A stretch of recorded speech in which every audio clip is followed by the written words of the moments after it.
Hey guys, how's it going? My name is Joe Tyrrell and welcome back to GPblog. It's been another eventful week in the world of Formula 1 and we'll be going through the biggest stories from the last 7 days. Unfortunately for you, Cameron is on holiday, so you've got me to take you through this week's GPblog NewsFlash. From some of the old guard to some new young guns joining the grid, there's plenty to cover.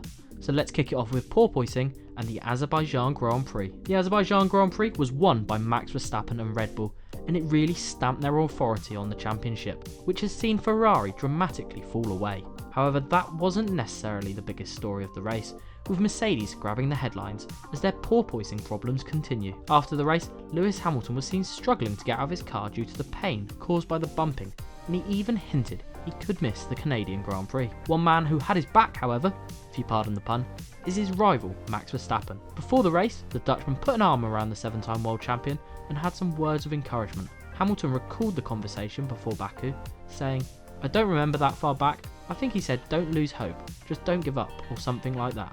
One man who wasn't so sympathetic was John Watson.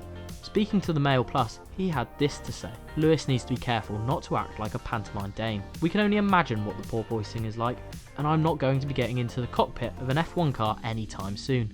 But I don't think Lewis is the type to exaggerate what pain the porpoising is causing."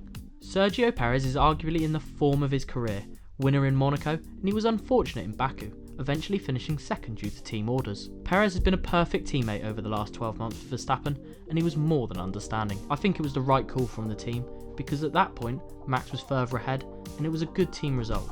And you know, here, anything can happen. In the end, it's a 1-2 and a good team result. That's what Perez had to say. What do you make of it? From a Mexican to a Spaniard, and Fernando Alonso could be about to extend his stay in Formula 1. According to the Italian branch of motorsport.com, he's ready to commit to Alpine, closing off another seat in the pinnacle of motorsport. The Alpine man is well aware he won't be challenging for a third world title in a hurry, but the lure of the pinnacle of motorsport is too much for him to resist. One driver this could have implications for is Oscar Piastri. This could push him through the door at Williams, and we could be saying goodbye to Nicholas Latifi. Piastri is currently on the books at Alpine, and any deal is likely to involve an option to return for the Australian, who is very highly rated. It could also see Renault provide Williams with a power unit, which would end their partnership with Mercedes. Of course, you can stay across all of the silly season and any rumours or potential deals on our website.